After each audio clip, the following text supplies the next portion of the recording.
आज हमारा फिजियोलॉजी का टॉपिक है ईसीजी। ईसीजी क्या होती है? इलेक्ट्रोकार्डियोग्राफी। इलेक्ट्रोकार्डियोग्राफी क्या होती है? ये एक टेक्निक है, ये एक मेथड है जिससे हम अपनी दिल की फाइंड करते हैं। क्या दिल की फाइंड करते हैं? Electrical activity. जैसे स्टेथोस्कोप पढ़ी थी, स्टेथोस्कोप से हम क्या फाइंड कर रहे थे? हार्ट की blood pressure. Blood pressure find करते हैं किसी से? स्टेथोस्कोप से। इलेक्ट्रोकार्डियोग्राफी एक वो टेक्निक है जिससे हम हार्ट की इलेक्ट्रिकल एक्टिविटी को फाइंड करते हैं, क्योंकि हमारे हार्ट में क्या होता है? बैटरियां होती हैं, करंट होता है। कौन से साइनोइड नोड्स होते हैं ना, नोड से क्या होता है? करंट जनरेट होता है। तो इलेक्ट्रिकल एक्टिविटी हार्ट की हम किससे फाइंड करते हैं? और ये क्यों फाइंड करनी पड़ती है? ईसीजी। ईसीजी की रिपोर्ट आपने कभी कराई है? अपनी नहीं, क्योंकि आप लोग हार्ट के पेशेंट नहीं है। जब आप हार्ट के पेशेंट बनेंगे, आपको हार्ट में पेन होगा, कोई इशू होगा, तो आपको इसकी हार्ट की क्या करवाने पड़ेंगे? टेस्ट। तो सबसे पहले यही टेस्ट रिकमेंड किया जाता है कि आपको पहले आप बीपी चेक करवाएं, ब्लड प्रेशर चेक करवाएं। ब्लड प्रेशर किससे चेक होता है? स्टेथोस्कोप से। स्टेथोस्कोप से चेक होता है ना। स्टेथोस्कोप से ब्लड प्रेशर चेक करते हैं, आपकी हार्ट बीट चेक करते हैं, और आपकी पल्स यहाँ से भी चेक करते हैं। कहाँ से? आपकी थंब से, थंब के पॉइंट से ना, कि इधर से आपकी रिस्ट से। ये क्या है आपकी? ये आपकी रिस्ट है, ये आपकी कलाई है, इसको क्या कहते हैं? रिस्ट। यहाँ पे वॉच को भी क्या कहते हैं? दिस इज रिस्ट वॉच, क्योंकि कलाई भी बांधने वाले तो ये रिस्ट वॉच है। ये क्या है? कलाई। तो कलाई से आपने अपनी हार्ट बीट को भी फाइंड करते हैं, हार्ट इम्पल्स को भी, ठीक है। और ईसीजी से क्या होता है? हार्ट की इलेक्ट्रिकल एक्टिविटी फाइंड करते हैं, चार्ज फाइंड करते हैं। चार्ज को किसमें मेजर किया जाता है बेटा? वोल्ट्स में। चार्ज का यूनिट क्या होता है? वोल्ट्स। जैसे हर चीज का यूनिट होता है ना, जैसे मास को मेजर कैसे करते हैं? केजीज में। आपका वजन किसमें? केजीज में। पानी किसमें होता है? लीटर्स में।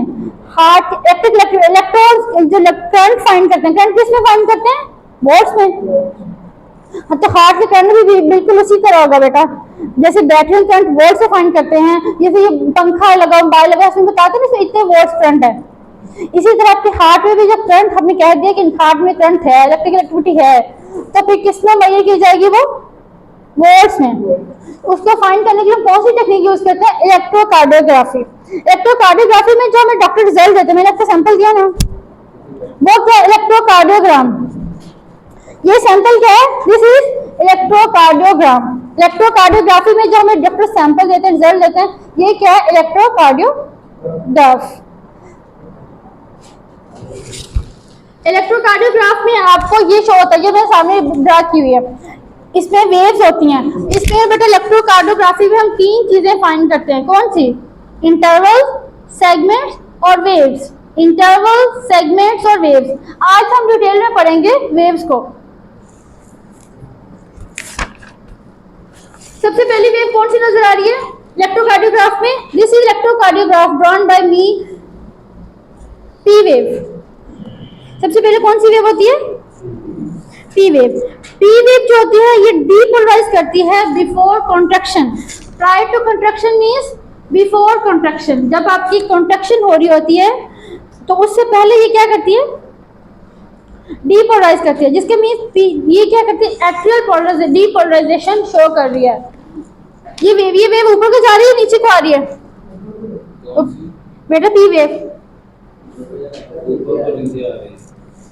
ठीक है। उसके बाद आती है QRS। QRS को कॉम्प्लेक्स फॉर्म में पढ़ते हैं, QRS। और Q क्या हो रही है? डीपोलराइज और रिपोलराइज, डी। R क्या है? पॉजिटिव, क्योंकि ये पॉजिटिव है, ये क्या है? नेगेटिव, और ये भी क्या है? नेगेटिव। आज सबसे पहले पी वेव। पी वेव क्या होती है? इलेक्ट्रिकल पोटेंशियल जो एट्रिया को क्या करते हैं? डीपोलराइज करते हैं। और इसका ड्यूरेशन कितना होता है? 0.1 सेकेंड। कितने सेकेंड्स में होती है ये वेव? 0.1 सेकेंड्स में। और इसका वोल्टेज कितना है? 0.1 टू 0.3 वोल्ट्स। इतना वोल्टेज हमारे हार्ट में होता है। किसमें? पी वेव में। पी वेव में कितना वोल्टेज होता है? और इसका एम्पलीट्यूड क्या होता है? 2 मिलीमीटर और लेस। नेक्स्ट कौन सी वेव आती है इसके बाद? QRS। पहले पी वेव हमने पढ़ लिया, कौन सी क्यू आर एस। क्यू में इसमें तीन चीजें आ रही, तीन वेव्स आ रही, क्यू आर और एस। क्यू क्या होती है? नेगेटिव, आर पॉजिटिव और S negative. Q R S complex में कितनी वेव्स होती हैं? तीन सेपरेट वेव्स होती हैं, क्यू आर और एस। नजर आ रही है? क्यू आर और S.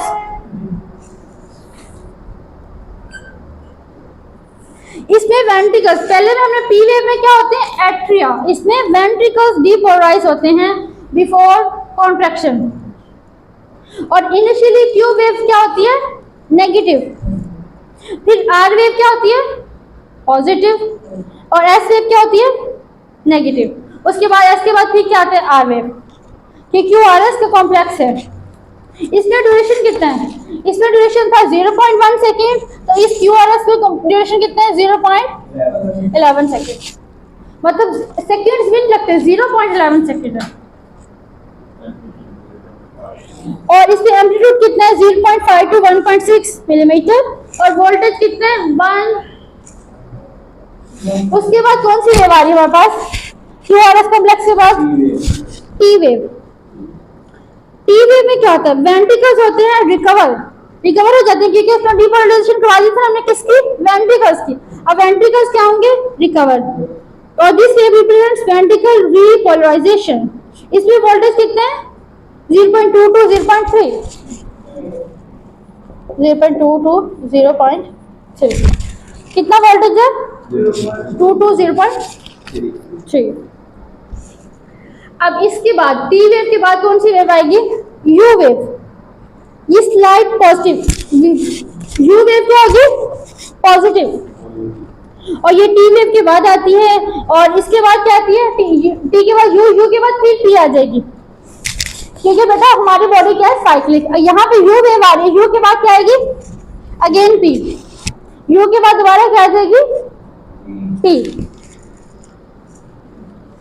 Its origin is probably due to repolarization of interventricular, ये कंडक्टिंग सिस्टम है पेपरी मसल्स का, जिसकी वजह से ये सीन की जाएगी। और इसका वोल्टेज भी कितना है? यू का 1। अब हार्ट में करंट जनरेट क्यों होता है? ये करंट जनरेट क्यों कर रहे हैं? वेव्स क्यों होती हैं? ताकि आपके एट्रिया वेंट्रिकल्स उनमें करंट आता है तो वो रिपोलराइज होते हैं। मतलब वो क्या हो रही है? कॉन्ट्रैक्ट या रिलैक्स। जब कॉन्ट्रैक्ट या रिलैक्स हार्ट के मसल्स किससे होते हैं? वोल्टेज से।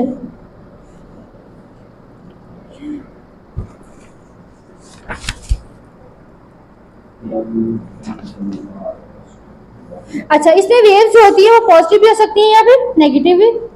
पॉजिटिव या नेगेटिव। जो पॉजिटिव होगी वो जीरो लाइन से क्या होगी? ऊपर, और नेगेटिव जीरो लाइन से नीचे। जीरो लाइन कौन सी है बेटा? ये वाली कौन सी लाइन है? Zero line.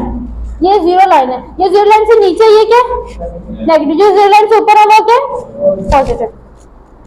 इसमें वेव्स दो तरह के होती हैं, पॉजिटिव या नेगेटिव। जो जीरो लाइन से नीचे होंगी वो नेगेटिव होंगी, जो जीरो लाइन से ऊपर होंगी वो पॉजिटिव होंगी।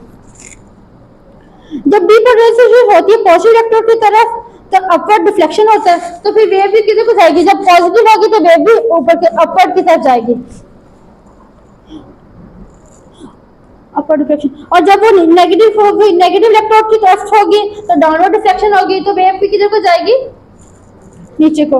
ईसीजी में हमने तीन तरह की चीजें रिकॉर्ड करनी है। कौन कौन से? जैसे हम ब्लड प्रेशर पे मेजर करते हैं तो उसमें दो चीजें मेजर करते हैं ना, एक अपर ब्लड प्रेशर होता है, एक लोअर होता है।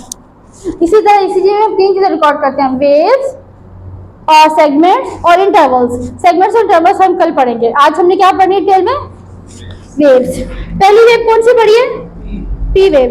पी वेव में क्या होता है? इलेक्ट्रिकल पोटेंशियल स्टार्ट होता है तो एट्रिया क्या होते हैं? डीपोलराइज। कॉन्ट्रैक्शन से पहले डीपोलराइज होंगे तो वो क्या होंगे? कॉन्ट्रैक्ट। और इसका ड्यूरेशन कितना है? 0.1 सेकेंड। और इसमें वोल्टेज कितना है? ठीक है। उसके बाद Q R S complex. Q R S complex में कितनी वेव्स होती हैं? 3। क्यू आर और S. Q wave wave line से नीचे जा रही है, बिलो जा रही है, तो ये क्या होगी? नेगेटिव।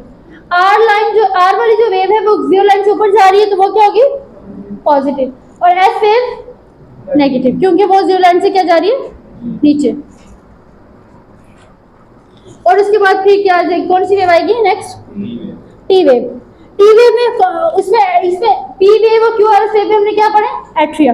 इसमें हमने क्या पढ़ना है, वेंट्रिकल्स। वेंट्रिकल्स यहाँ पे क्या हो रहे हैं, टी में रिकवर, यहाँ पे क्या हो रहे थे, पी, यहाँ पे वेंट्रिकल्स कॉन्ट्रैक्ट, यहाँ पे वेंट्रिकल्स रिकवर। और इस वेव को रिप्रेजेंट करके वेंट्रिकल रिपोलराइजेशन से इसमें वोल्टेज कितना चाहिए, 0.2 to 0.3। उसके बाद ये यू वेव, आपकी बुक में जो इलेक्ट्रोकार्डियोग्राफ शो किया गया इसमें यू वेव शो नहीं है। This is what is this is electrocardiograph. Electrocardiograph क्या है, ये डायग्राम किसकी, इलेक्ट्रोकार्डियोग्राफ की। ईसीजी आपने पढ़नी है तो आपने इलेक्ट्रोकार्डियोग्राफ जरूर ड्रा करना है। इलेक्ट्रोकार्डियोग्राफ को पढ़ेंगे तो आपको ईसीजी की समझ आएगी। कल को हमने इंटरवल्स पढ़ने हैं, सेगमेंट्स पढ़ने हैं, उसमें भी इलेक्ट्रोकार्डियोग्राफ जरूर पढ़ेंगे, क्योंकि इसमें इंटरवल्स और सेगमेंट्स भी इसीलिए डिस्कस किए गए। आपको ईसीजी की रिपोर्ट के बाद क्या मिलता है, सिर्फ यही मिलता है, ईसीजी के टेस्ट करवा लें, महंगे से महंगा करवा लें, लेकिन उसके बाद आपको क्या मिलेगा, सिर्फ ये। और ये लाइन अगर स्ट्रेट हो जाए तो क्या होता है,